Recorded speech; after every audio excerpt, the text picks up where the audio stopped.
To call this regularly scheduled meeting of Bridgewater Town Council to order. Just one quick announcement. Councillor McDonald will not be with us tonight due to illness. The agenda has been circulated. There are no additions or deletions from the chair. Any additions or deletions from members of council? If not, entertain a motion to approve the agenda circulated. So by Councillor Thorburn, second by Councillor Mailman. All those in favor signify in the appropriate manner. Opposed? Motion is carried. Under announcements, and some meetings there are a ton, and others there are just one that's going to sound like a ton. Probably the big announcement in a long while has been the World Sledge Hockey Challenge that was hosted by the Lunenburg County Lifestyle Center January 17th to the 23rd.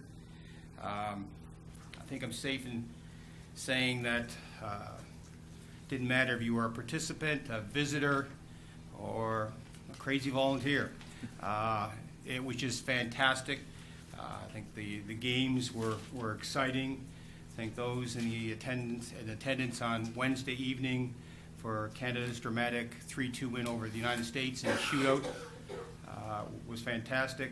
And I think many of us were excited that Team Korea, that are hosting the Paralympics in 2018, pulled off the upset and knocked off Team Russia in the semifinal, in the bronze medal game. The gold medal game did not quite go the way we had hoped, but being down 2-0 and rallying to tie it at 2 and going into overtime, the U.S. is a strong team. Canada's a young team as well. They showed very well. I'm going to make some comments, and I'm going to take advantage of the fact that our council is televised on Eastlink, and so my comments really are going to be made on behalf of Mayor Down, Mayor Bailey, Mayor Feeney, and Warden Weber. This event was certainly not a Bridgewater event. It was an event that was part of the whole county, and it was an event that we give appreciation and thanks to Events Lunenburg County. The mandate that they have is to bring events to Lunenburg County, and if this is any indication of what they're going to be doing, then we're going to be in for a lot of great events in Lunenburg County. So to the Events Lunenburg County group, and I'll ask Councillor Tanner to make some comments in a few minutes. Certainly kudos to them, and certainly I think appreciation from all of us in mayors and warden chair in Lunenburg County. I would point out that there's 2 jerseys that are in front of me, a red one and a black one, a good one and a bad. No. The red one was for all volunteers. So the red one is the one I wore. I had the privilege of announcing 8 of the 10 games, and I don't know if I pronounced any names correctly, but I had a ball in there anyway. And the black ones were given to those individuals who were chairs of various committees, and Councillor Thorburn had the either honor, pleasure, or unfortunate job of being the treasurer, which means when we were all leaving afterwards to celebrate a victory or cry because we lost, he was still there counting money. But at the end of the day, he also has the great news to bring down the road. So to the host committee, those people wandering around in black jerseys, many of them, once again, from all over the county, they arrived before the tournament started, and I think some of them may be still there. So I mean, offer a special thanks to them. To the volunteers, there were over 100 of us from all over Lunenburg County. I didn't have to take any time off work. I missed a couple of meetings, but that's not time off work. But there were volunteers who actually took vacation time to work that event. And kudos to all of them. I think it didn't matter. There were always people there saying, is there anything I can do to help? So it really demonstrated what we can do in hosting these events. For the teams, the 4 teams that were there, I think many of us probably went to the first game not quite sure what to expect. have some idea what sledge hockey is, but I'm not quite sure what I'm going to see. I think there are a lot of people that were like me, completely blown away by the skill level, how committed, how in shape and athletic these individuals were. And considering the nature of some of their injuries, I believe every team in the challenge had at least one member of their team who had lost limbs due to conflict around the world. And I think Team USA actually had 6 military people that had lost limbs because of that. And there are people who had lost limbs for other reasons as well. The skill level, the speed, and an interesting comment, because it was far more physical than I had anticipated. And the head coach, Jeff Sauer of Team USA, he said, now remember, Dave, he said, if you're playing old-timers hockey and you bump into somebody, the glass has a little bit of give to it. Even the top part of the boards, there's not a lot of give, but a little bit of give. He said, get down about 2 feet off the ice. There's absolutely no give in the boards down there. So he said, when they hit the boards, they hit the boards. There's been a lot said about how much we gave as volunteers and the community gave to these teams. But I think the one thing that is overlooked is how much these teams gave back to our communities, to families. I think each one of the host committee, each one of the volunteers and other people as well can say, I can tell you a story about so-and-so on a team or a team that did this. I know my daughter's son, my grandson, very proudly is wearing the goaltender from Team Korea's game jersey signed by all the players on the team, because he had made a poster up when that goaltender was not presented with the Player of the Game award. He actually accused me of not picking the right person. I told him I had nothing to do with the selection. So I think everybody received from the teams as well as what we gave to them. To Events Lunenburg County, to the Lunenburg County Lifestyle, I'll pull another quote out, and that is also from Jeff Sauer, the head coach of Team USA. He said, we've played this game in rinks all around the world. And he said, your facility is as good, if not better, than any rink we've played in for the game of sledge hockey. He said, I'm not going to make a comment on normal ice hockey. He said, someone else can do that. He said, but from the perspective of sledge hockey, this has been phenomenal. And I know the media coverage from local media, from provincial media, and from national media all certainly was very, very positive in the comments. Hockey Canada, after the gold medal game, a number of us gathered at Boston Pizza to talk about the event and to debrief a little bit if you like. And 2 players from Team Russia came in as well, came right over to the table. There was about 40 of us there, and just said, you couldn't have done it any better. It was wonderful.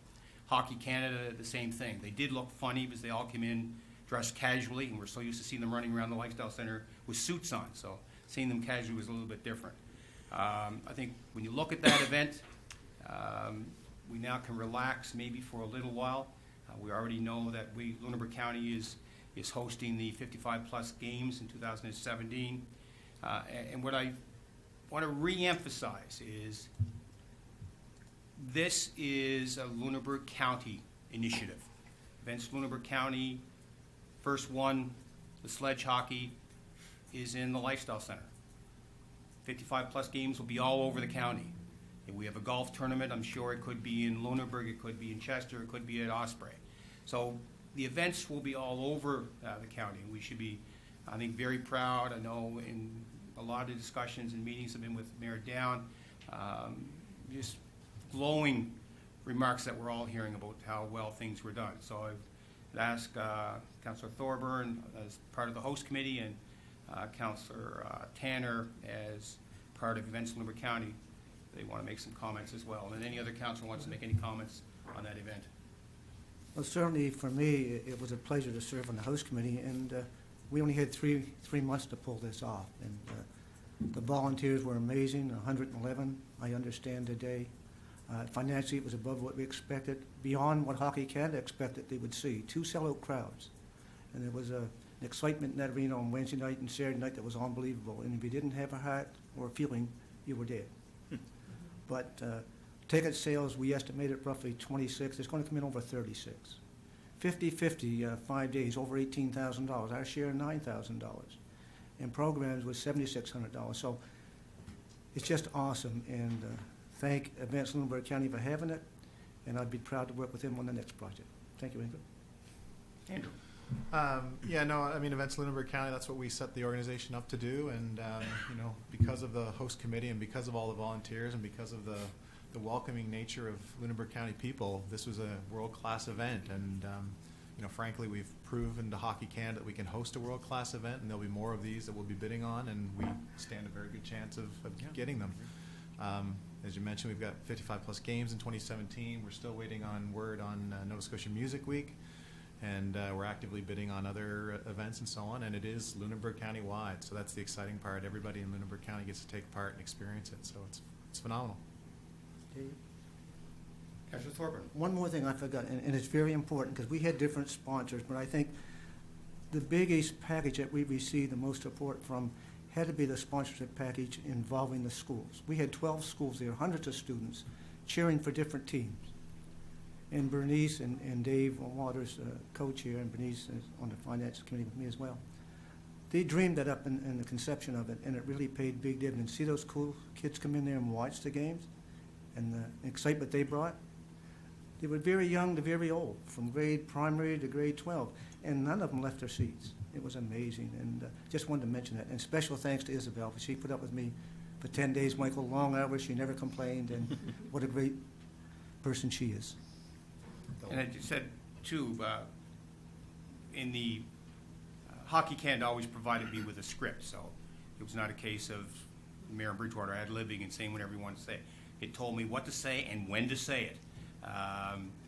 But a number of the announcements were thanking corporate sponsors and local sponsors, and certainly in making those announcements, it became crystal clear that, right, this was a Lunenburg County event.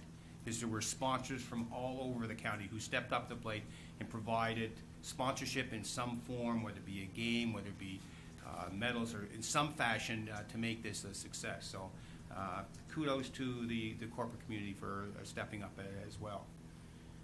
And that took a week for me, too, so that was the only thing I got to announce tonight. Are there any other announcements any councilors want to make? Nope. Okay, we'll move on to presentations. We have one tonight, and I'd ask the Deputy Mayor if he would do the honors. Yes, Your Worship. We're going to honor the Bridgewater High School senior girls volleyball team who won the Nova Scotia Athletic Federation Division II Provincial Volleyball Championship. This event took place at West Kings District High School December 4th and 5th, 2015. And the team members are, and hopefully they'll all be in attendance, Lindsay Beck, Katie Shaw, Alyssa Chasson, Kelsey Bond, Megan Risser, Selena Dang, Hannah Wilkie, Megan Ernst, Cameron Cook, Michaela Taylor, and coaches Julie Gall and Ashley Smith. This is getting to be a habit that we really, really enjoy. Who gets to grab that? Squeeze in a little bit more. Awesome. 1, 2, 3, smile. Try one more. 1, 2, 3. Here we go. Thank you. I think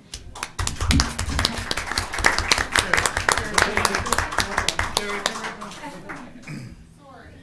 We used to be doing this, right? Just hold on a second, girls. One more.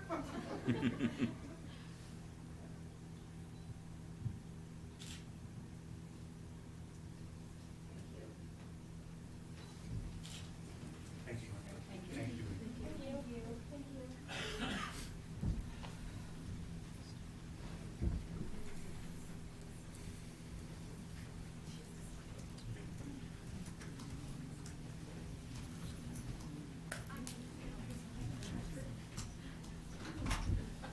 Next section on our agenda is our delegation section, which is comprised of 2 parts. First part of the delegation session is delegations that have registered with our office and have up to 10 minutes to present.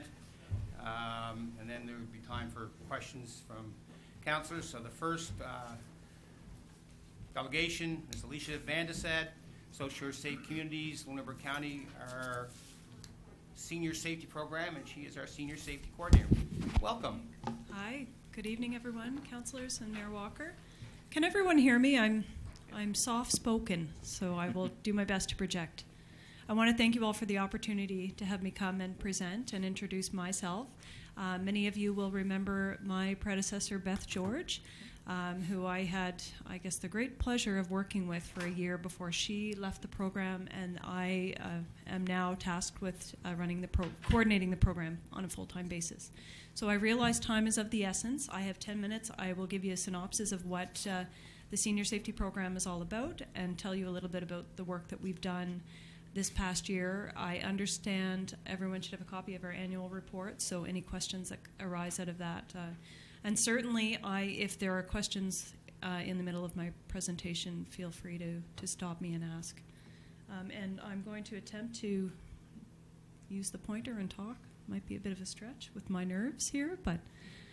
So senior safety programs exist across Nova Scotia, with the exception of 2 counties. Some demographics. We know that Nova Scotia and New Brunswick are Canada's oldest provinces. So as of 2014, we had a population with 18.3% seniors. And in Lunenburg County, that's even higher, with 21.6% senior population as compared to Alberta, which has approximately half. Projections, I think 2031, we're projected to have 16,234 seniors residing in the province. And the stats as of 2011, we stood at 10,219 seniors. So this is important for many reasons for our program in particular, in that the statistics show that approximately 10 to 15% of those seniors will experience some form of elder abuse. And 15% would be living with Alzheimer's or other dementias. So that's putting us up to, approximately 1,300 seniors that are struggling with a dementia. At a recent presentation at the Alzheimer's Research Breakfast, Teepa Snow also provided some interesting statistics, and actually quite astounding, in that 1 in 5 families are currently dealing with a dementia. Within 10 to 15 years, we expect a tsunami of sorts in terms of those rates, with the number of people with a dementia expected to increase by 150 to 200% in the next 15 years. So quite a significant increase. What does the Senior Safety Program offer? So we are community-based, and our programs are customized for the needs of their area, of the seniors area or community. So much of the work that we do in terms of tailoring presentations and offering programs are customized to address the issues that seniors are faced with locally and in their communities. We're closely affiliated with the RCMP, and in our case, we are housed out of the Bridgewater Police Service. We employ a coordinator, that being myself, frontline civilian, and I work full-time hours Monday to Friday, 8:30 to 4:30. We provide direct in-home services, and that's via home visits with seniors, and I'll talk a little bit more about that in a bit. Again, we provide group presentations and programs, and that could be, there's a multitude of presentations on frauds and scams, elder abuse, seniors' health, and we present in collaboration with our community partners. So much of the program work involves working collaboratively and closely, for example, with the seniors community health team, with continuing care, with seniors housing, and many other agencies that serve seniors in the community. We receive referrals from anyone, anywhere, so that could be the senior themselves. It could be friends and family of the senior. It could be from RCMP or from Bridgewater Police Service. And lastly, we have no legislative authority, so we're voluntary and service-focused. Our goals are to address the safety concerns of seniors, and we do this in multiple ways. Number one, as I had stated, through a preventative effort, and that's through education and awareness about crime prevention, senior abuse, personal safety, and health issues, by collaborating with community partners to ensure the safety of seniors or to address the safety concerns, and also by providing direct intervention on behalf of seniors, and this is through our home visits. And as you'll see in our annual report, that's a significant proportion of the work that I do day to day, is that direct in-home support. Another goal is to enhance communication between seniors and police. Our programs and activities, we host a couple of times a year a Senior Safety Academy, and some of the topics addressed in that would be safe banking, seniors' health, legal issues that arise for seniors, so power of attorney and wills, safety in home, so falls prevention, home support exercise program, disaster emergency preparedness. There could be many, many topics. And as well, our living alone is more customized for seniors that all of a sudden find themselves living alone due to the loss of a spouse, separation or divorce, and the issues that they're faced with. So there is some overlap, but much of the living alone, we address grief and loss, preparing to downsize and sell your home, again, the safe banking, being aware of frauds and scams that are out in the community and happening, and seniors may be unaware of. We offer a safe driving program, and that is the Drive Alive 55 that we're hoping to host one this year, and a driving cessation. And that driving cessation is more of it's a panel discussion where we invite the medical fitness officer, the seniors community health team, RCMP, oh goodness, who else? A representative from the Alzheimer's Society, and they come and they talk about safe driving and what impacts the driving of seniors over time, dementia, what is the process of license review, when is it time to hang up the keys. So all of those issues are addressed through our driving cessation program. We also offer age-friendly and senior-friendly presentations, and intergenerational programs often go hand in hand. So, for example, getting out to I believe it's the, I want to say CO2 program, John, through the high school. Presenting on senior-friendly to youth so that they're prepared to go out and volunteer with seniors in the community. We have the Vial of Life, which is a really handy tool for emergency first responders. It's essentially just a pill bottle, a vial, for medications that contains all of the seniors' emergency contact information, their medications, and their health conditions. And it comes with a sticker that goes on the fridge and on the phone, and so that when an emergency first responder comes into the home, they're able to open up the fridge, locate the vial on the door, and be able to bring up all of that essential information in an emergency. And lastly, home visits with seniors. Again, is a significant proportion of the work that I do day to day, is meeting with seniors in their home to talk about what concerns them and providing support, resources, and referrals, and advocating on their behalf. So again, the home visits, we follow up from a variety on referrals from a variety of sources, offer support and advocacy to address the seniors' concerns and their safety issues, providing information and referrals, and helping seniors feel safer at home, respected, and valued. So really giving a voice to the senior. So a breakdown of our referral concerns and what over the course of 2015 really we were seeing come into the program. So you'll notice that mental health is a huge component of the referrals that we receive. So oftentimes seniors struggling with depression, anxiety, it could be a major mental health diagnosis such as schizophrenia or bipolar, suicidality, there could be a multitude of issues. Financial abuse is another huge component of what we are seeing. So oftentimes, abuse by someone known to the senior that's taking advantage, or abuse by power of attorney. Important to say, too, that we deal only with non-criminal cases of elder abuse. So anything that is criminal in nature, we work with our CMP and BPS partners to address. So we're dealing most oftentimes with emotional, verbal abuse of seniors. So things like isolation, control, loss of independence, loss of choice, those sorts of things. Dementia, 9%, but dementia and driving is 14%. And then you can see the smaller categories broken down from there. Wellness checks, self-care, fraud, domestic violence, housing-related issues, neglect, theft, and transportation. So many, many issues. Our referral sources for 2015. Oh, good. And it didn't bring up the percentage. I apologize for that. I can give you the breakdown. I should have, and if not approximates, I should know them off by now.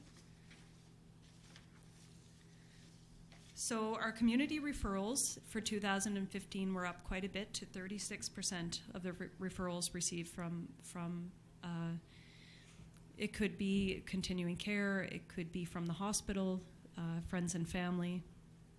Self-referrals, so the senior themselves contacting the program, 7%. We have family referrals, 16%. Sorry, that's in addition to the community percentage.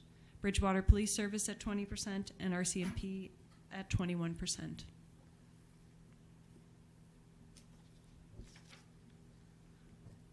Okay, and that's the end. I did want to just quickly sort of go over some of the principles of our program and what we believe, although it's not up there, and then I'll open it up to questions. So first and foremost, we believe that seniors have the right to make their own decisions, decide where and how they'll live, choose to accept or reject services or assistance, and have freedom of choice to make bad decisions.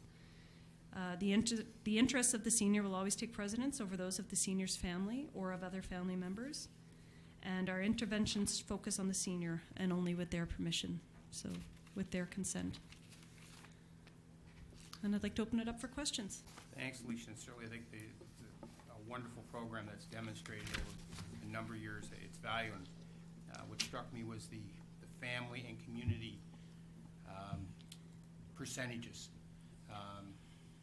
I'm pleased that number is growing, so it represents to me perhaps a bit of a proactive within a family as opposed to it getting to the stage where actually police are the ones reporting or other agencies. So I think there's more a recognition within families of issues happening within the family dynamics and bringing you in. So that is encouraging to see that. The numbers are scary. The numbers of dementia and where TIPA Snow says we're going are really scary. Questions? Comments? Are you at Councilor Graves? capacity, Alicia? Can you take on more clients, or do you find that that you're pretty stretched, or? Well, time management is essential. We'll put it that way, and being able to prioritize. So knowing those cases that are more urgent and having enough room in the schedule. Although we are not a crisis service, we're often called upon to address crisis situations. So the mental health referrals, for example. If we were to get a call that someone is at risk and talking about suicide, I need to go out tomorrow and I need to act and coordinate and collaborate from that point. So it really is, yes, but also I certainly try to make it so that we're not having long wait times as of yet. Yeah.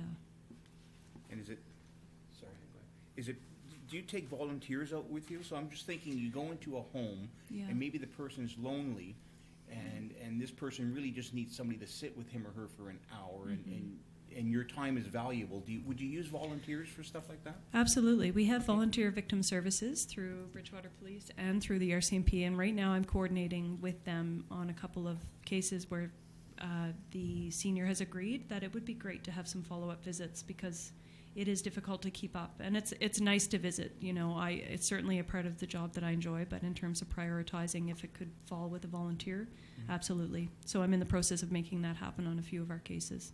Great. Yeah. So are you on call as well? I know you work regular hours, but do you get calls at night that you have to do something in an emergency? No. No. One word answer. Do I there, take go call? Sometimes when I leave the office and there's something urgent, and for example, if it's an adult protection referral, I'll take my phone, although they're not after hours either. But, sometimes it requires a bit of additional keeping a pulse on the situation. But certainly I'm not on call. No. Okay, Yeah. thank you. But always available. Councilor Tanner? Alicia, other than perhaps dementia that we know is on the rise. Are any of those other areas seeing a trending northward, so to speak, and how can we work to fix that? Honestly, it's been a little over a year since I've been with the program. I guess I can't really say for sure. What I'm most, I'm not astounded, I shouldn't be astounded, but surprised is seniors' mental health. And certainly they are no different in the difficulties they face later on in life than adults in their 30s, 40s would face. So I do see that being a significant component of what we're dealing with, and I think that's up a little bit since last year. Yeah, and that and the driving and dementia, that will be an ongoing issue as dementia increases, having to address the safety concern with folks that are still driving with the dementia. And when is it the right time to hang up the keys? So we certainly can't make that determination, but we try to help folks. Do many of the seniors you help have local support, or have their children moved away out of province or out of country? Or Yes. Yeah. Many of the seniors do. Some of the cases that we deal with, for example, they may have really great family support, or it may be that their adult children are still working, very busy in their own lives, or it may be that there's been a history of conflict in the family. And because of those dynamics, they're really not able to overcome or reinvite the family back in to help them. Sometimes the family members themselves are part of the problem. So we really get a broad variety of situations where the family is willing to be involved on a proactive basis and the senior wants the family involved. We certainly do a lot of supporting of family members so that they're better able to support the senior. Any other questions? Comments? Councillor Taylor? Are you safe out there? Because sometimes I can understand that there would be problems with a senior, maybe a family member and things like that. So I just wonder about your own protection. Absolutely. Well, we're very lucky that we work closely with our constables, staff sergeants, with Chief Collier himself, and Deputy Chief. Anything that I need to consult on if there's any question of a safety concern, and the same with the RCMP. So if there is a concern around safety, I can either take one of the constables with Bridgewater Police with me on a visit, or I can use our community policing officer, which is often the case. And she's a great buffer to have in those situations. Yeah. Any other questions? Thank you very much. We appreciate it. Okay. Thank you all for your time. The program hangs around for a long while. Thank you so much. The need is not going to go away. No. Right. Our second formal delegation is Craig Collins and Ida Scott. And Susan's yeah, no, Susan's not here. Bridgewater Development Association, talk to us about the Business Retention and Expansion Initiative. Welcome, Craig. Good evening, Your Worship. Good evening, councillors. And ladies and gentlemen, it's my pleasure to be here, so I really thank you for the opportunity to have a few minutes to talk to you about the Business Retention and Expansion Initiative, a program that is supported not only by the Bridgewater Development Association, but also the municipality of the District of Lunenburg Office of Economic Development. So we have a nice partnership right there. We have a new logo, so we wanted to be able to show it this evening, so that's why we have a little bit of a... There we go.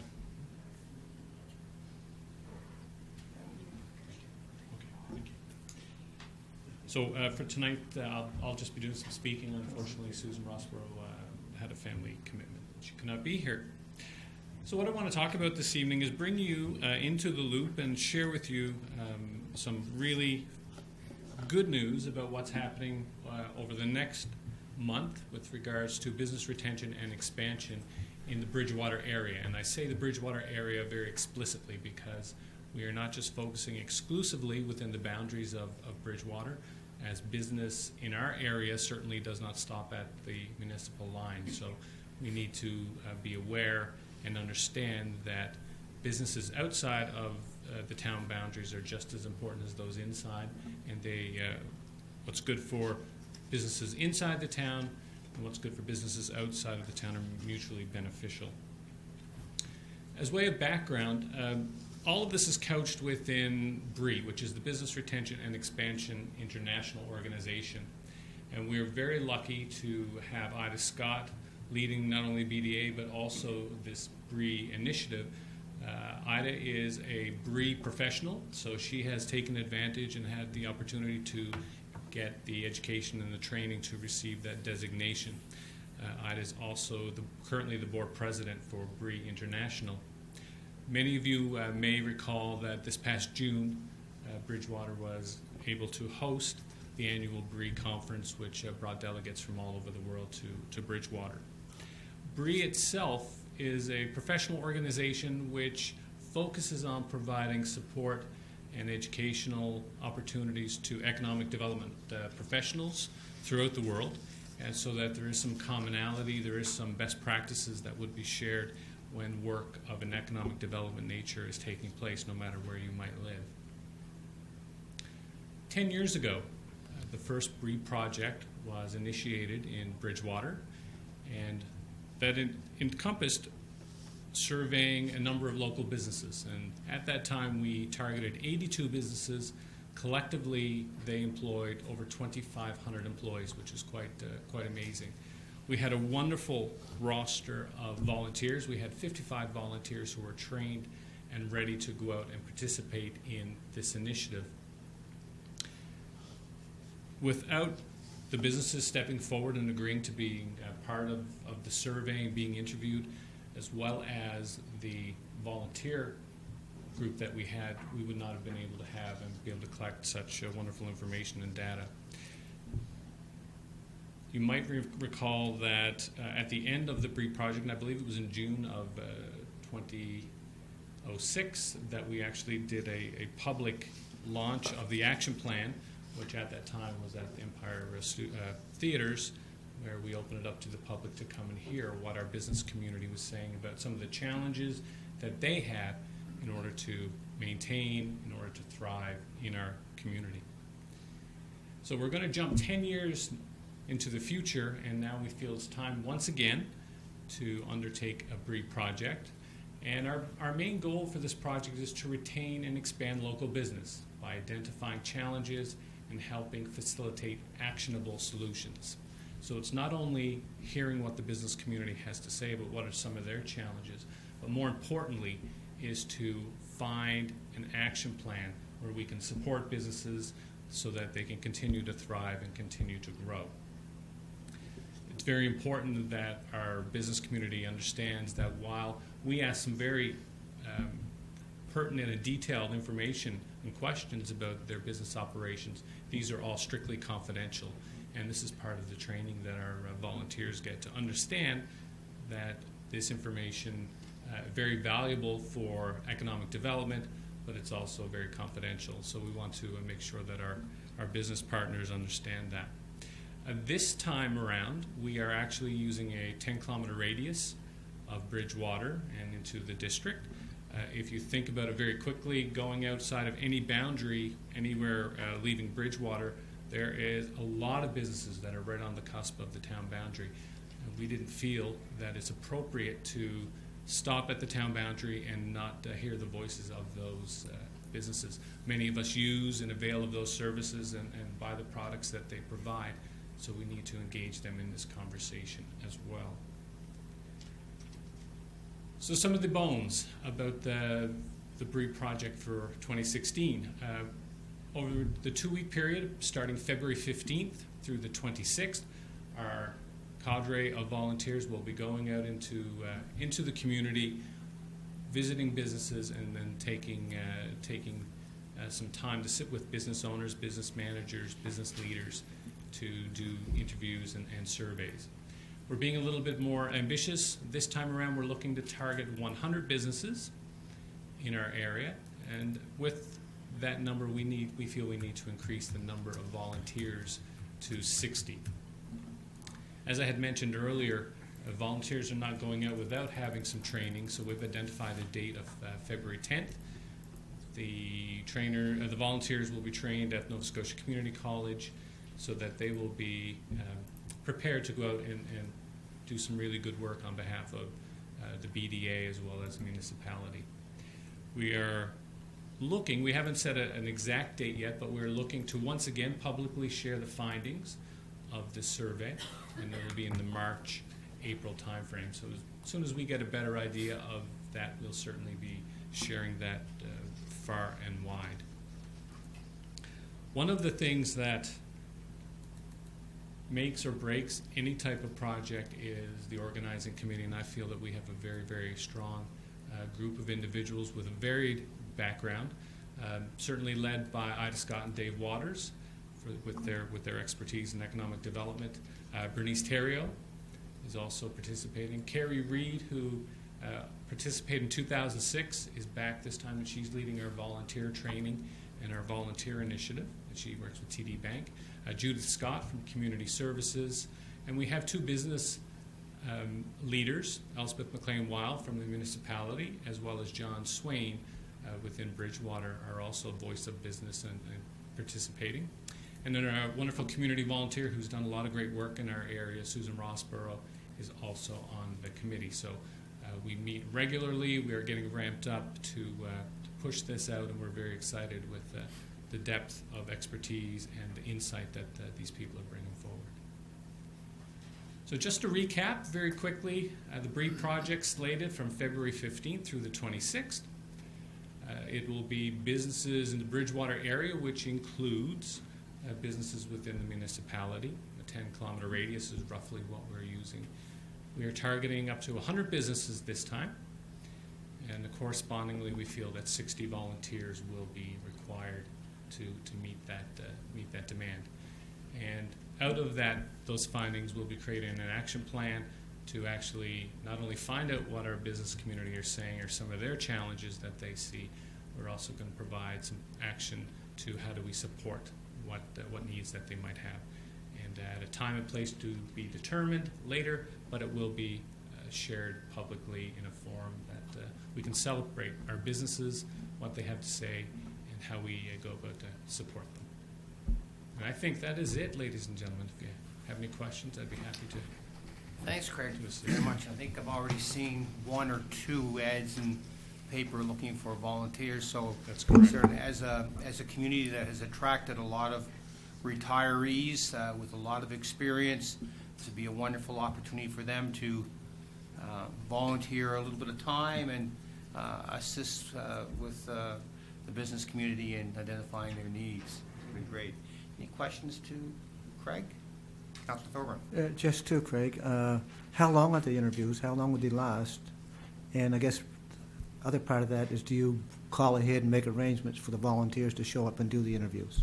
Yeah, so to answer your first question, it's about an hour in duration. I guess it all depends how much of a conversation and how detailed the business owner gets into his or her responses. But we do have a set number of questions with some predefined answers, so they would choose those. Okay. We're putting a call out far and wide, and thank you, Mayor Walker, for prompting. We have had some feedback through our ads in the paper thus far, people interested in volunteering, so we are certainly happy to accept those. We're going to be approaching businesses from two perspectives. One, if businesses contact the BDA office and say, hey, I'd like to participate, we will gladly take that opportunity to tap into what they have to say, because their voice is important. We're also going to be doing it strategically, where we've identified approximately 900 businesses in our area. We want to make sure that we touch upon most of the sectors, the business sectors.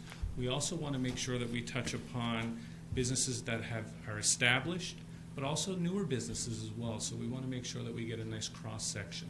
So we will be reaching out to some businesses that we would like to speak with. We're doing it scientifically random, in a random fashion. We just want to make sure that, first of all, we're hitting 100 businesses or approaching 100 businesses, and then making sure that old, new, but also various sectors. So if we don't go within, the hospitality sector, then we will certainly rectify that as well. Okay, great, thank you.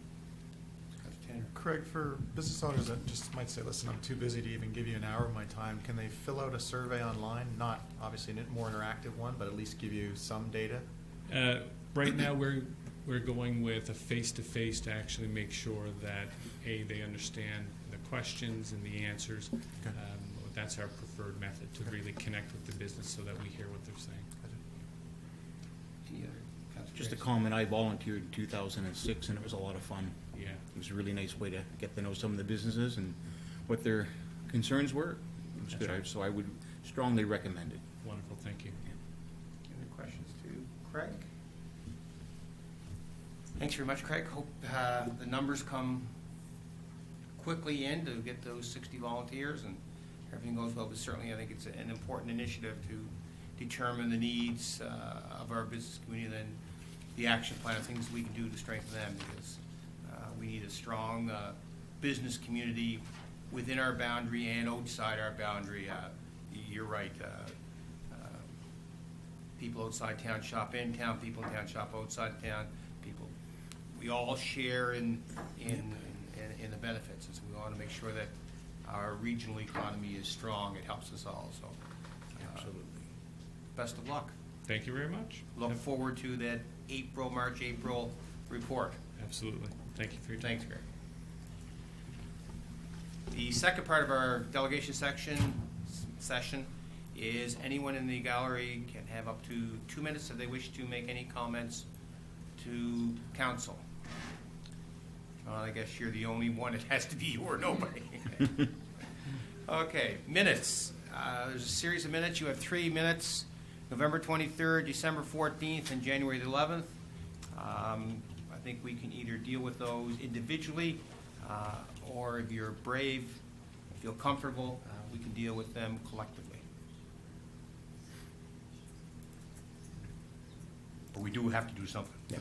I'll move the town council for the town of Bridgewater approve and confirm the minutes of, I gotta go back here and look at the dates, November 23rd, 2015, December 14th, 2015, and January 11th, 2016. It was seconded by Councilor Thorburn. Comfortable with that? You ready for the question?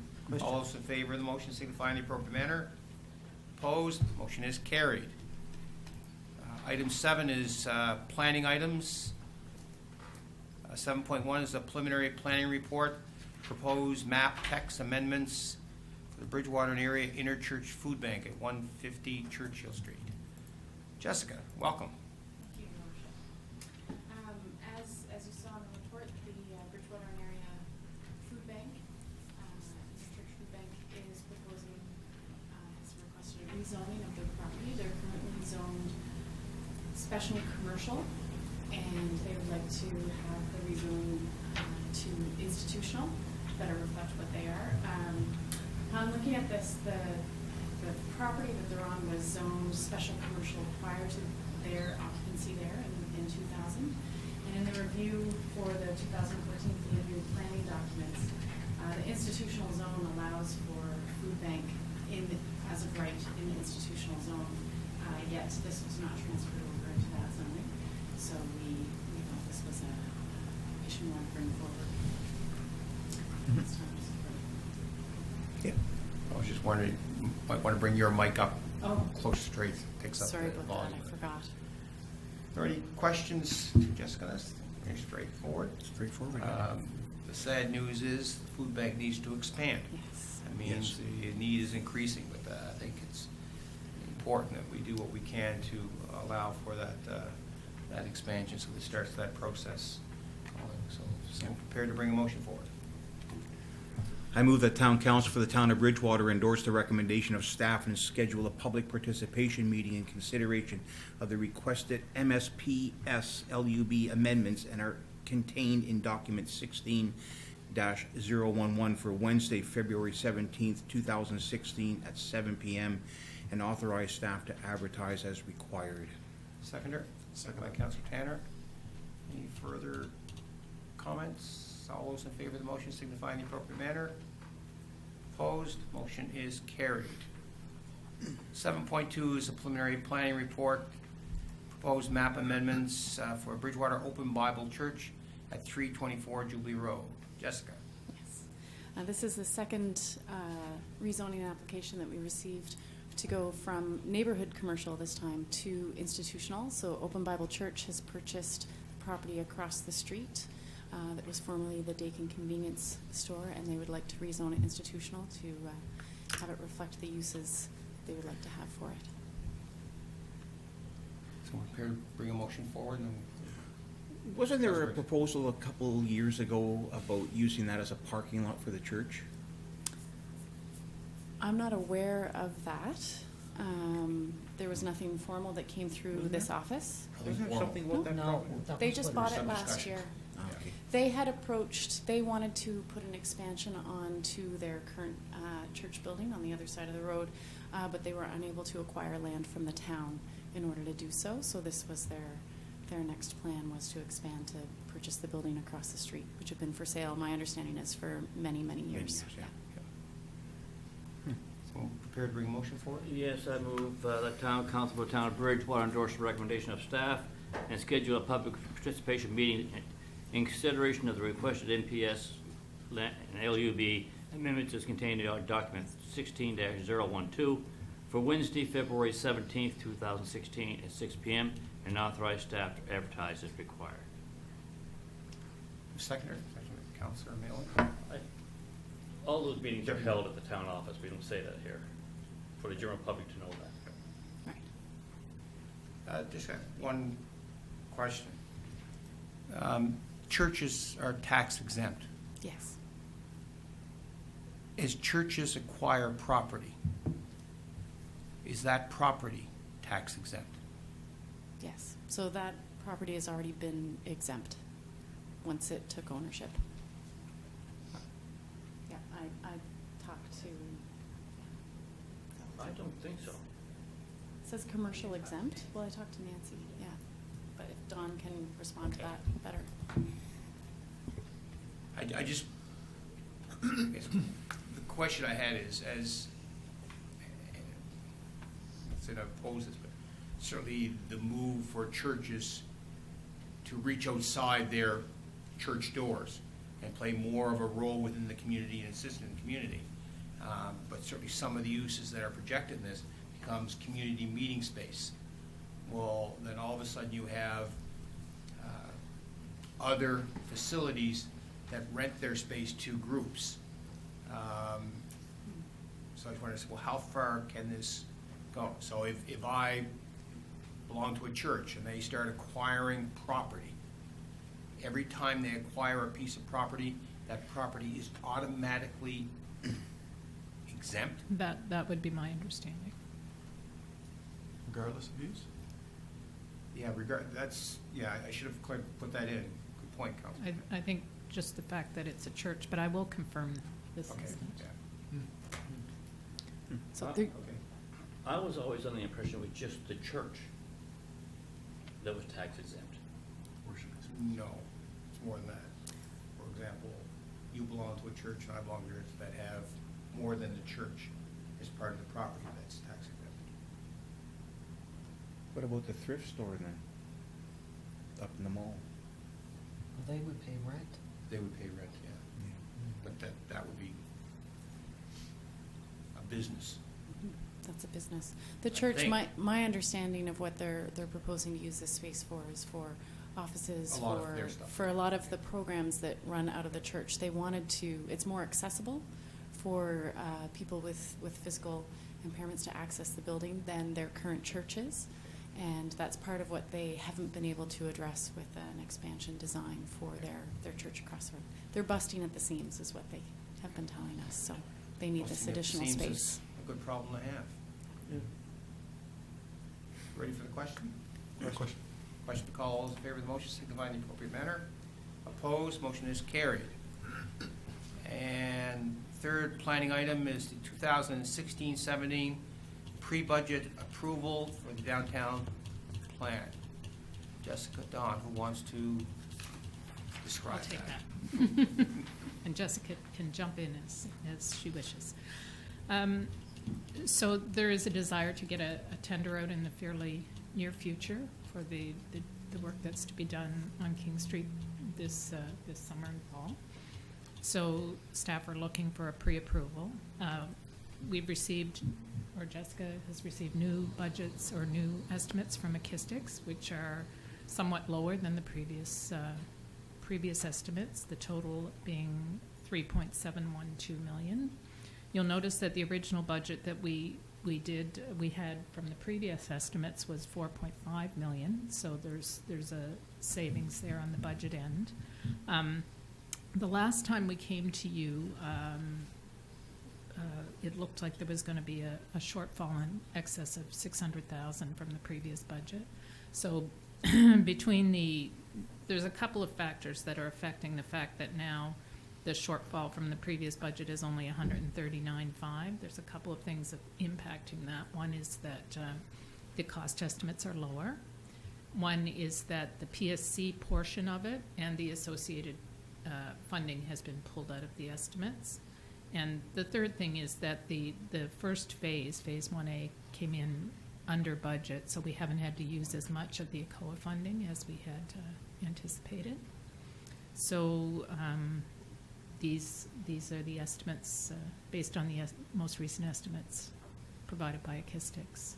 Did you want to add anything to that? We covered it very well. Someone council prepared to bring a motion for it? I move that Town Council for the Town of Bridgewater endorse the recommendations of staff and pre-approve the downtown plan phases 1B and 1C capital project as outlined in document 16-018 totaling $3,712,000. Seconded. Moved and seconded. Any comments? The mover seconded. I think Larry has said in the past that that by getting these out quicker or sooner, we beat our competitors, neighboring towns, municipalities to the punch, and may actually see some better pricing as a result. Is that still the philosophy? That's certainly Theory? the hope, and Yeah, also okay. the ability to get started fairly Sooner, early in the okay. spring, so it's not carrying on into the fall. Yeah. I think it's important to remember that we basically, in many ways, have a completion date in our minds, that we would like to have this completed before next Christmas season when everything gets really hectic. So you start working backwards, say, well, if you don't make some decisions here, you're never going to meet that deadline, so that's part of it as well. Deputy Mayor. That was one of my comments. When did they crunch the numbers again? Because I don't recall that at all, Acoustics. These were based on, they crunched, so we got new estimates at the end of August, Mm-hmm. and then we got revised estimates again in December that were just a slight variation, just with a few things, because we had, at that point, because we had gone forward with Phase 1A, they sort of went back and looked at the estimates based on. And two supplementaries, if I may. Mhm. And does that affect our government funding? No, It doesn't? No. Doesn't affect that in any way? no. And thirdly, I think I read in the document that this could go into the spring of 2017. There are some elements, and this is also why we need to get the contract underway sooner than later so we can understand all the phasing. But some things like some of the pieces that we anticipate would be at the end, such as the floating docks. We may not install them in October to remove them in November. And the plantings in the park, we may not want to plant them in October. We may want to plant them in the spring. So those sorts of things may carry over. But the funding, the ECOA funding, is in place until the end of 2017. Just one more Yeah. supplement. Getting back to the numbers again, because I'm always skeptical. Did our engineering people have a boo with those, or is that, Oh, yes. they went through them as well? Yeah, Okay. yeah. Any other comments, questions? It's exciting. We want to get on with it.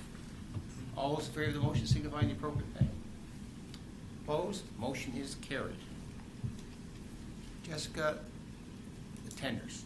Yes. When would you anticipate that we will have something coming to us to approve as far as the tender goes? Hopefully, March?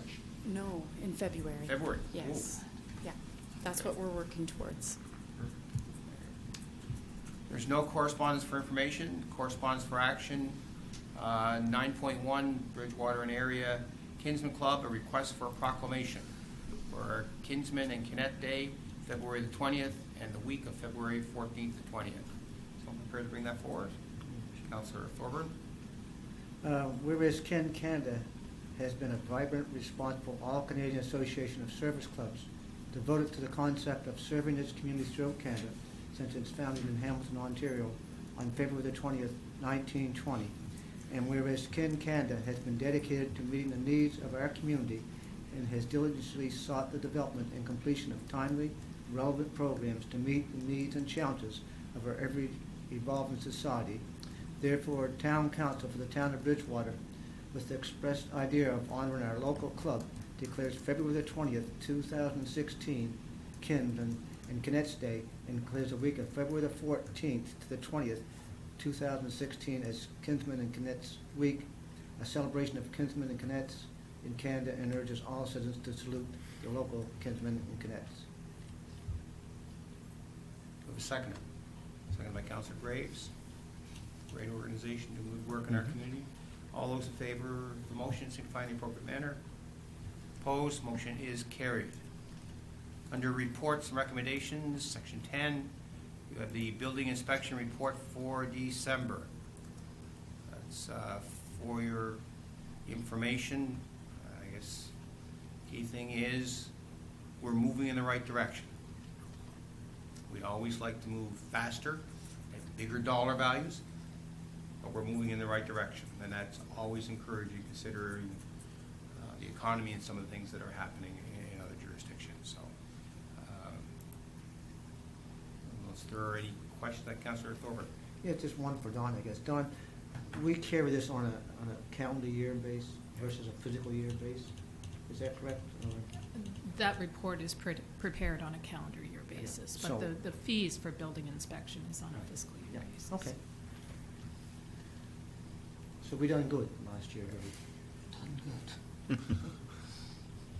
10.2 is the recommendation of the Public Service Commission, temporary borrowing resolution.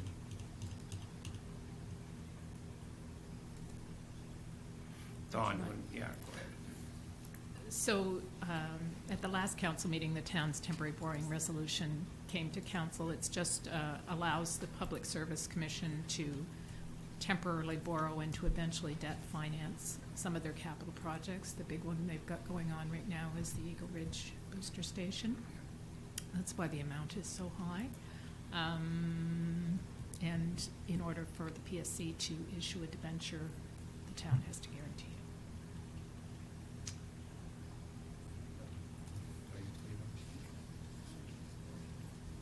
Sanders putting numbers in. We were going to let's see if you guys could come up with the right numbers. So we left all the numbers blank. I've got the right numbers in my program. Well, go ahead then. Okay, this is another lengthy one.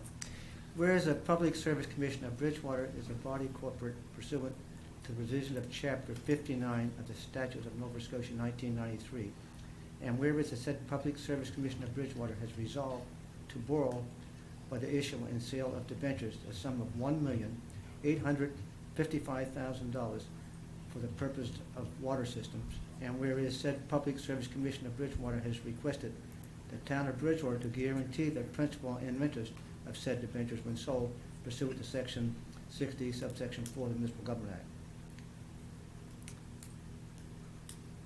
Therefore, be it resolved that the subject to the approval of the Minister of Municipal Affairs, the town of Bridgewater do guarantee the principal and interest of debentures of the Public Service Commission of Bridgewater in the amount not exceeding $1,855,000 when issued and sold, that the mayor and clerk are authorized to do all things and execute all documents necessary to give effect to this resolution. Do we have a seconder? I'll second it. Second by Councillor Mailman. Don, that meets everything okay? Okay. Ready for Deputy Mayor McGinnis? Just for clarification for the general public, this is financing for the pumping station or? Primary, big primary. That's a large part of it. Okay. And this is if we have to borrow. There's also an amount included in case we have to interim finance the developer's contribution as well. So the PSC won't be borrowing this much money. Okay, so that's a new pumping station up on Dufferin. Mhm. Okay. That doesn't help you. Doesn't help you, Bill. All those in favor of the motion signify in the appropriate manner. Opposed, motion is carried. Interim update, free parking pilot project. Jessica, I assume you're gonna, I guess, Patrick's not here. I didn't realize Patrick wasn't going to be here. It's really just more, I guess, shouldn't put you on the spot either. Oh, it's okay. I think it's well laid out in the report from Patrick. Basically, we were waiting for 6 months. I think I'll take some liberties. Basically, I think the residents and the shoppers have said, thank you very much. We don't have to pay the park. Unfortunately, and this is the concern we had when we started this whole thing, there's only one thing that could really mess it up, and that's business owners who decide that they want to park in front of their business, or even better, why don't I park in front of my competitor or the business next door so somebody can park in front of mine? And we are having issues with that. And I guess my plea going out to the business would be, we got to do this together. In front of your store should be for customers. There's parking spaces available in the mid-block, basically behind me right here. And I look out my window most mornings, and I count an awful lot of parking spaces that are empty. So there is parking spaces for employees and business owners there. You arrive for work at 9 o'clock in the morning, you work to 4. It's not like you need your car out front to be going places. So, if we're going to have businesses not cooperating, then I know what's going to come back to council is, in order to make it work, got to reinstate the meters, got to have commissionaires or police officers ticketing cars. And if we got to that point, I would be unbelievably disappointed in our business community. I think this is done to encourage shoppers there, and they should be helping us as best they can. So hopefully in the next little while, some education that is being done by staff will pay dividends, and they'll realize this is in their best interest. Just Their comments, Councilor Just a Graves. clarification, it's not the business community per se, it's No. 2 or 3 business Yeah, owners. yeah. Yeah, so. Well, Yes. The complaints that have come in have all been in a certain, certain block between Old Bridge and Dufferin. They've all been in the same area. Is it possible to mention the names of the businesses? Would that be? You're trying to Well, shame no. them. Damn right. Probably not right now, but in 6 I months. don't have we're- that list in front of me, so. Okay. I'm not sure if it would even, if the meters were there. I've got a good idea who these businesses are, and I've seen their cars there before we got rid of the park, before we got rid of the meters. And I'm just wondering if before they were feeding the meters so that they could park there. So I'm just wondering if there's any way we can resolve it, because, I mean, maybe the only thing is to have chalking tires and, and if they don't move them after so long, then they get fined. No, totally. Or tow, whatever. But we really can't even shock tires right now, because No, we have not, we I just know. encourage, and the little blurb in the, parking meter says, Yeah. 2 hours, but we want to turn this over, we want customers to have an opportunity to shop, so. I think, hope some more education, and we may get to a point where, you're right, I think that's a good point that Councilor Graves brought up, is if we have 50 businesses on King Street, we're talking about a small number. Very small. The vast majority of businesses recognize this is good for our business, this is good for our customers. They don't have to worry about putting money in the meter, so Absolutely. hopefully we will get compliance voluntarily. Is there anything Town Center could do? Where they're in the business community? I guess, when you look at it, this would be one nice project for the bid committee, if we had a bid committee. We don't have that yet, but, yeah. Business arising, unfinished business. 11.1, Habitat for Humanity request for a donation of land, rescheduling a public hearing. You may wonder that, didn't we already do this? We did, and the notification of the hearing got lost with some papers, so we have to do it over again to reestablish it. Okay, so I move that Town Council for the Town of Bridgewater proceed to a public hearing regarding the donation of parcels of land 888 and 92 LaHave Street to the nonprofit organization Habitat for Humanity, South Shore, to be held on Monday, February 22nd, during the regular scheduled council meeting. Do I have a seconder? Councilor Graves, any comments from Councilor? I can indicate that staff have done a plot plan to make sure that we know where the line stakes are, where the property is specifically. And I believe Habitat for Humanity will be coming to town in the next couple of weeks to look more closely at it and make sure that everything meets what their needs are going to be and where a host would go should everything go through and be approved. Councillor Thorne. Will there be some signage there promoting that we donate the land for Habitat once it's up and running?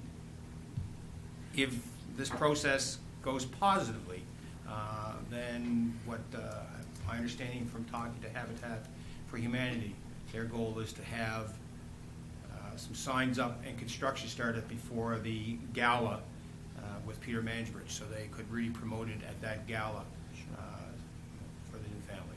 Okay. Just Ready for if Councillor it's Grace? not suitable, is there, what's the alternative if they decide that it's not a suitable location? We looked at the land that the town actually owns that would meet building lot requirements, and I think this was the only area, the two on Naftal with the brook going through it, a number of concerns raised by staff, well, making that work. It has already been raised with the Bridgewater Development Association as the economic development arm of the town, and the group that owns basically all the rest of the land in town, that if there was no land that we actually own, that the Habitat would probably be going to the BDA for consideration from that organization. Would that be a speedy process? No. It would not. I don't think so. The president of Habitat Nova Scotia and Hank Middleton from the local group met with the executive of the BDA just to float the concept. I said it felt it was good floating the concept now, so as we go through our process, they can start to be thinking of it. It will probably be on the agenda for the BDA meeting on Wednesday morning to then bring it to the full board. But I guess I'm remaining optimistic that this site is going to work out well. Ready for the question? Question. Question be called. All those in favor of the motion signify in the appropriate manner. Opposed? Motion is carried. Reimagine Lunenburg County Municipal Governance Review. Who wants to maybe bring that? Yeah, I can bring the recommendation from the committee forward. As you're aware, there's a committee that's been given direction by the four councils, the town of Lunenburg, town of Bridgewater, municipality of District of Lunenburg, and town of Mahone Bay, have representatives on the committee to look at the municipal review, governance review. There's been a lot of discussion at the committee level simply because the four councils weren't necessarily looking at the same course of action in terms of amalgamation or joint services and so forth. So what came out of the recommendation coming from the committee to the four councils is both a terms of reference, which they were asked to do and bring back to the councils, and a work plan and bring back to the councils. And I'll refer you to the process because it's sort of a consensus. The first phase was to research the current situation and started providing information to the public. Second phase is research, service, and governance options, provide input to the public. And that's that. As far as communication with the public, there's going to be a strategy for that as part of the work plan. Phase 3 is engaging with the public, and then the committee will bring back recommendations to the four councils. At that point, the four councils make a decision. Do they go ahead and publicize on municipal structuring, or proceed with shared services?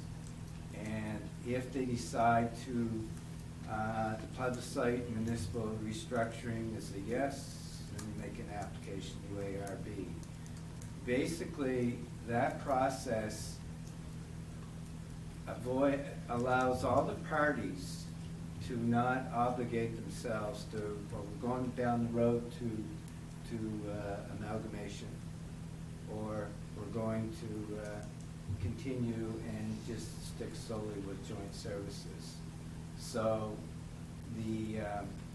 it's a mixture of getting information, communicating with the public, leading to, if the council decides to go to a plebiscite with the information you require for a plebiscite, so the public is well informed what they're voting for, and then the ultimate result may be continue with shared services. Doesn't necessarily mean the model we're using right now, joint services. It could be other ways of sharing services, but, or making an application to the UARB.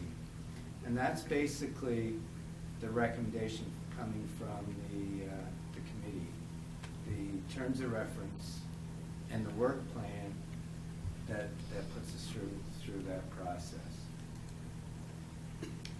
Someone prepared to bring a motion forward? Just a question. Just a question. Do we have to put any money into the budget for this? Those reports, there's gonna be costs associated with. Yeah, it's part of the work plan. We're right now working on what's going to cost to do Any that ideas? process. Any ideas? I don't want to say Do- right now. yeah.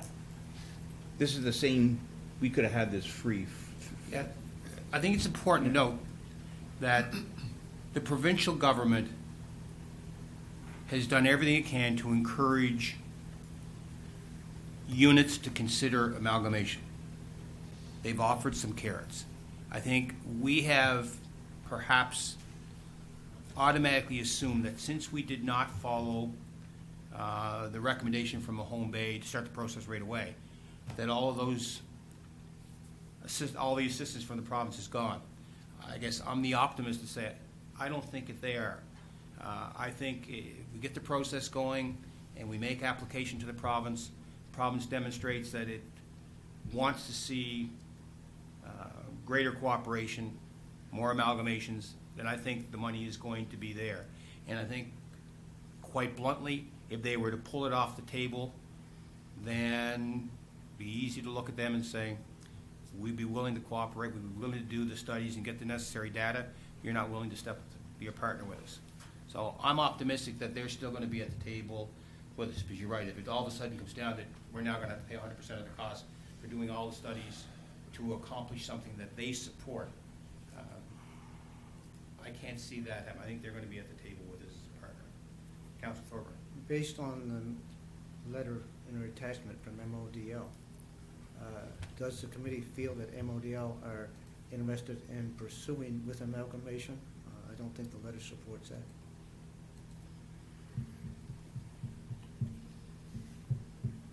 Why would you do a study if you're worried right now whether there's amalgamation? That's what this process is supposed to accomplish, is to demonstrate through the research and through the studies that amalgamation is the best decision for the units. I believe it will demonstrate that. If it doesn't, then why would we now all of a sudden say we're for amalgamation regardless of what the studies say? This has to be a benefit to all our residents. That wasn't my question at all. Based on this memo, the other three councils didn't write any memos with stipulations onto it. Is that the letter from Mayor Down? Yes. I don't have it right in front of me, from your worship. I was under the impression that letter wanted us to, supported us moving towards amalgamation. that's what I got, I too. think they had 5 public meetings, and the feedback from those public meetings indicated that they were in favor of moving forward with. That's what I thought. That was my impression. Cool. Councilor Tanner. I would just be careful that we don't use the word amalgamation, that we use municipal restructuring. Yeah. That could be amalgamation, that could be some other exactly. concept, so I think we should get away from using that term. I have one other Okay, question, go ahead. sorry, question.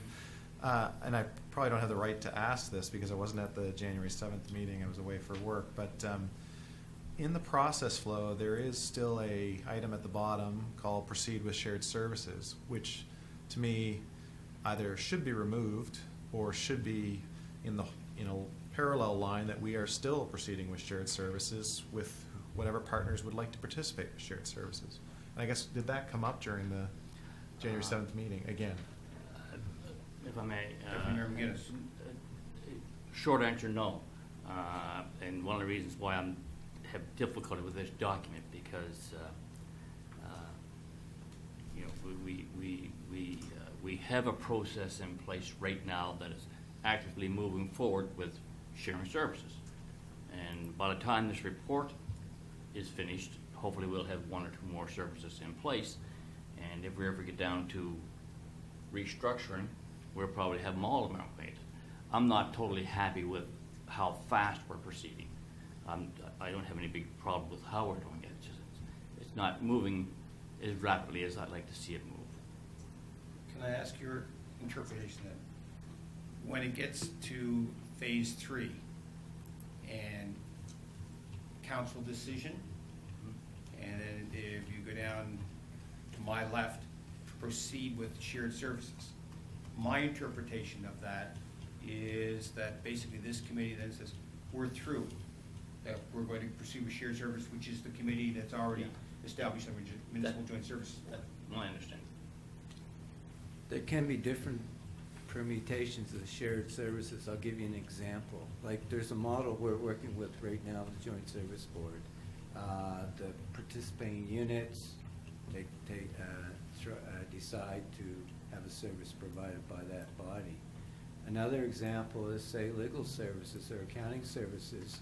Two units may decide we're jointly going to use the same accounting firm and see where we can get the best.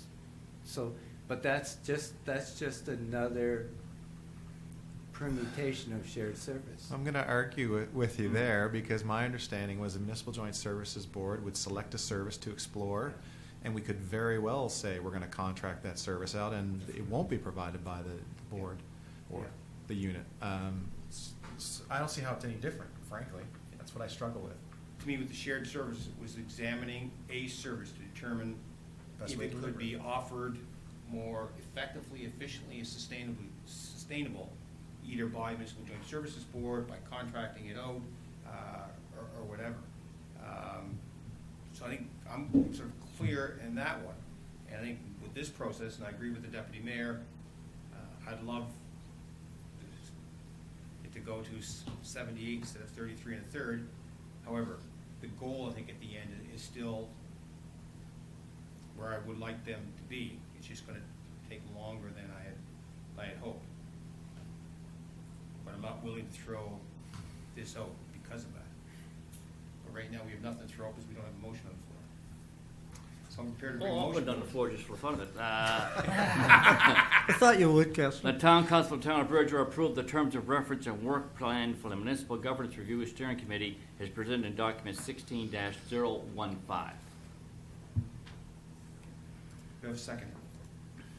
Second to get on the floor. Move in second. Mover wish to speak? Oh, look, on behalf of our council, I made it abundantly clear very early on in this process that we already have a municipal joint service board in place to go after shared services. That's all three councils. Town of Lunenburg chose not to join that. All three councils, Mahone Bay, District of Lunenburg, Town of Bridgewater agreed to that, and we're proceeding in that. And so any reference to that in this document, I'm just going to ignore. I don't want to hold up the other restructuring process because of that. And I'll support this frustrations as well. And I spent as much time during the World Sledge Hockey Challenge trying to convince, with all due respect, media people that this was not the town of Bridgewater, trying to explain the concept of Lunenburg County. I had a tough time explaining to somebody from Ontario. So you have a town of Lunenburg that's around the district of Lunenburg, and you're all in the county of Lunenburg. I said, you got it. She said, couldn't you have figured better names? I think the sooner we get to recognize that we're one unit, and I think we demonstrated that during the World Sledge Hockey Challenge. Everybody worked side by side. Everybody saw the benefit of working together. You know, I would love to say, let's get a group all ahead full, get the data so we can examine and see what the end results are.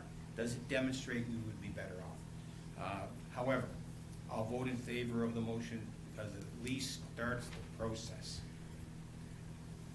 Yes. Councilor Tanner, Councilor Thorburn.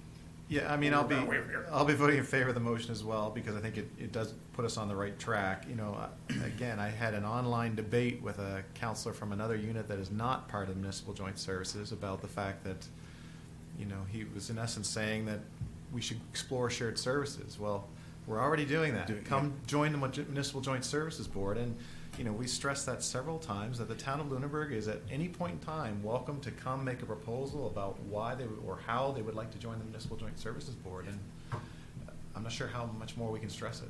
Yeah. Councilor Thorburn. I'll be supporting the motion.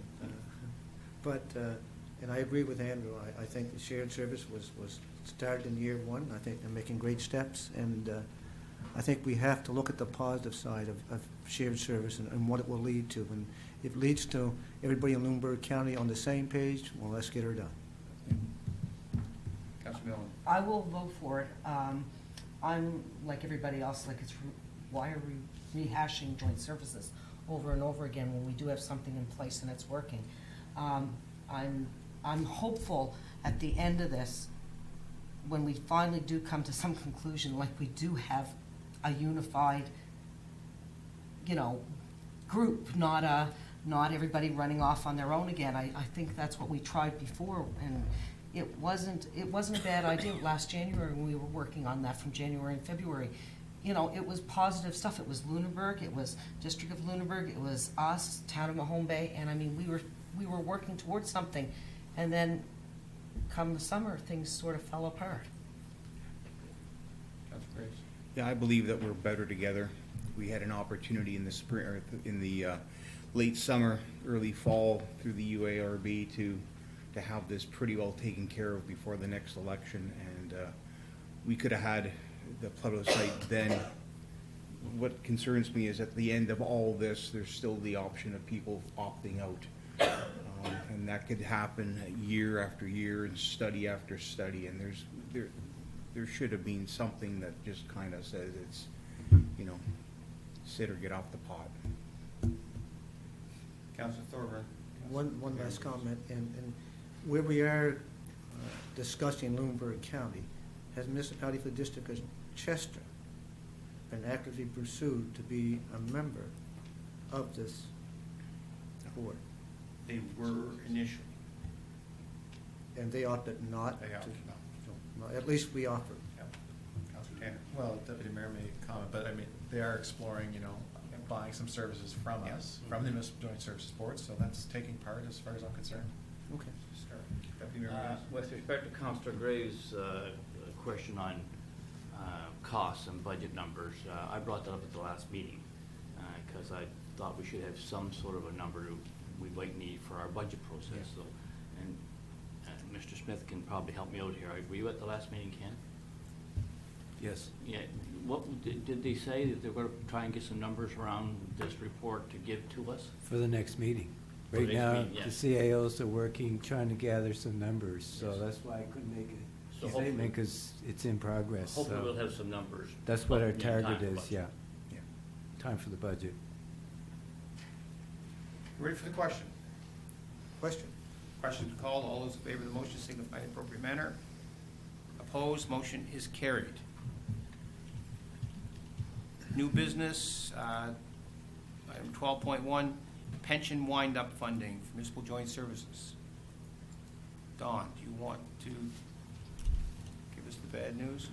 Well, we received a letter from the Municipal Joint Services Board with regard to the partial wind-up of the pension plan.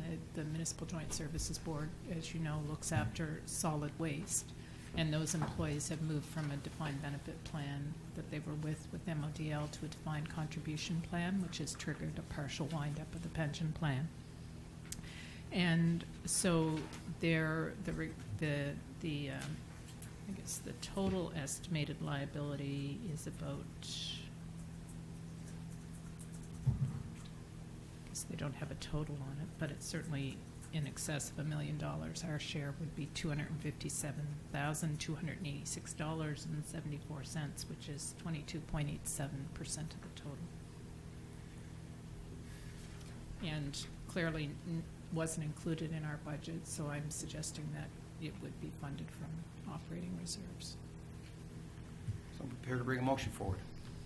I move that Town Council for the Town of Bridgewater direct staff to pay to the Municipal Joint Services Board the town's estimated liability for the wind-up of the pension fund in the amount of $257,286.74, as outlined in document 16-013, with funding to be provided by the town's operating reserves. Do I have a seconder? Second by Councillor Nolan.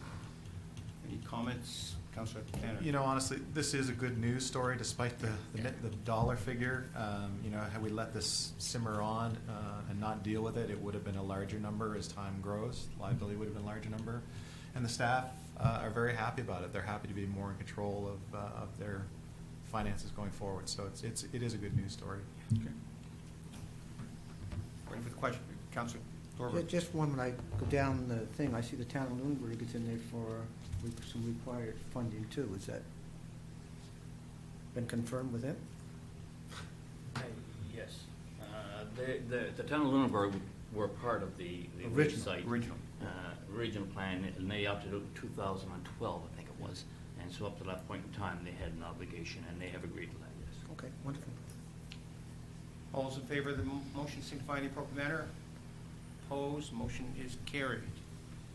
Just one sundry thing. I do want to express from my chair to each member of council. I think we've had some significant things from Christmas on the La Have and the World Sledge Hockey, and I don't think there was any councillor who didn't find their time occupied with one of those events, if not both. And I think the residents should be very, very happy with the time that each member of council has taken to make sure that Christmas on the La Have and the World Sledge Hockey Challenge were successful. So I really want to express my thanks to each one of you for your efforts in those two very important community events. And with that, we'd entertain a motion to adjourn. So moved. Seconder. That was great. Meeting stands adjourned. Don't forget, Section 22 of the Municipal Government Act, we have an in-camera meeting next door. Did you read the one down? I mean, yeah, no,